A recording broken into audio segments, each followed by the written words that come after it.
Welcome back students. Now let's discuss about the stages of anesthesia.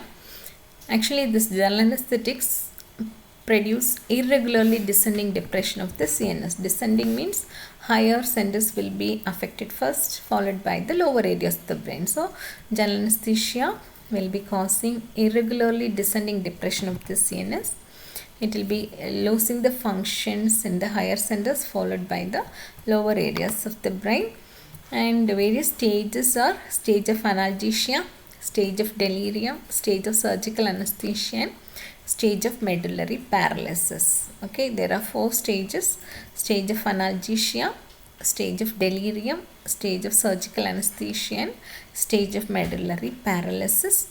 And in this diagram we are representing the various stages and what will happen to the respiration, ocular movements, the pupil size, about the reflexes, skeletal muscle tone, BP, heart rate, and the uses what can be done in the various stages is represented. And if you see in the first stage, the respiration is normal, ocular movements of normal, pupil size is normal, eyelid reflex, pharyngeal reflex, corneal reflex, light reflex, everything normal, skeletal muscle tone is normal, BP is normal, heart rate is normal.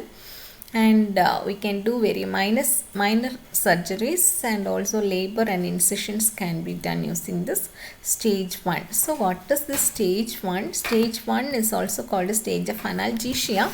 It starts from beginning of inhaling the anesthetic to the loss of consciousness. Okay, just imagine a person is taking an anesthetic.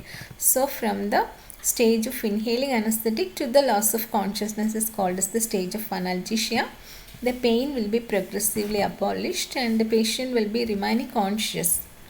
He can hear, see, feels like a dream-like stage, and there will be amnesia developing by the end of the stage, and the reflexes and respiration are normal that we have seen in the diagram, and only minor surgeries can be performed in this stage, but it is difficult to maintain in the stage 1 itself, so it is limited to short procedures. And coming to the stage 2, and if you see the stage 2, it is called as the stage of delirium.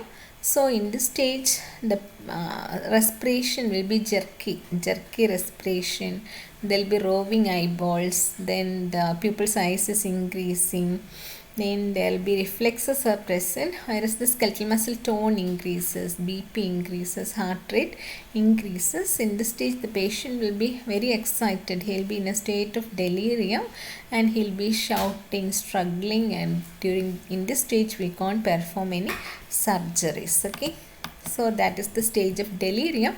It starts from loss of consciousness to beginning of regular respiration. So in the first stage it is the starting of inhalation to the loss of consciousness. So stage of delirium is from loss of consciousness to beginning of regular respiration.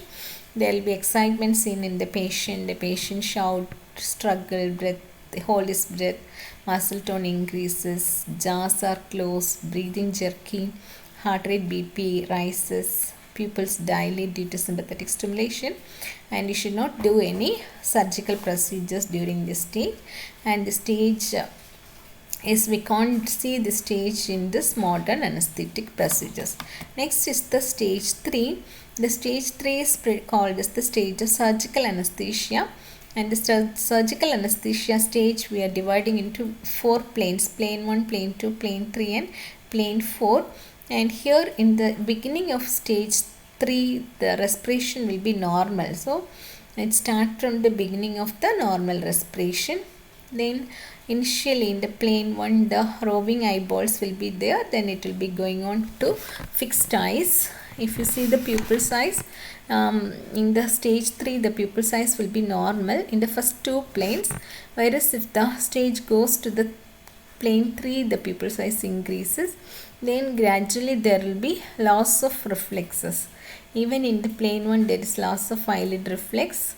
Then in plane 2 there is no pharyngeal reflex, in corneal reflex, and in the plane 3 the light reflex also will be lost.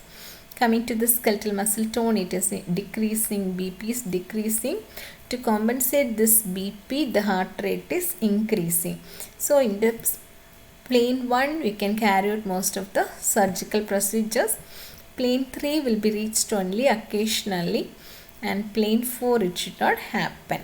And coming to the plane 3, stage 3 is called as the stage of surgical anesthesia. So it starts from regular breathing to cessation of spontaneous breathing. We are dividing into 4 planes. Plane 1, roving eyeballs, and this will be ending when the eye become fixed. Plane 2 is the loss of corneal and laryngeal reflexes. In plane 3 the pupils start dilating and light reflex will be lost. And in stage plane 4 what will happen? There will be intercostal paralysis, shallow abdominal respiration and dilated pupil. So if the stage passes, the BP falls, heart rate increases, respiration will be decreasing, and thoracic respiration lag behind abdominal respiration, that you can see in the diagram. In the respiration we are representing both thoracic and abdominal. Here the thoracic respiration will be lagging. As it goes through the deeper planes, the thoracic respiration lag behind the abdominal respiration. And if the patient is not getting recovered from the stage 3, that is from the plane 4, the patient will be going to the 4th stage, that is the stage of medullary paralysis.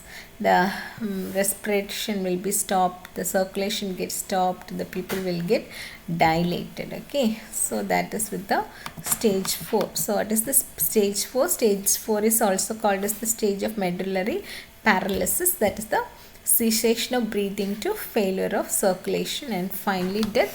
Pupil will be dilated, muscles will be flabby, pulse will be thready, and BP will be very low. These are the various stages of anesthesia.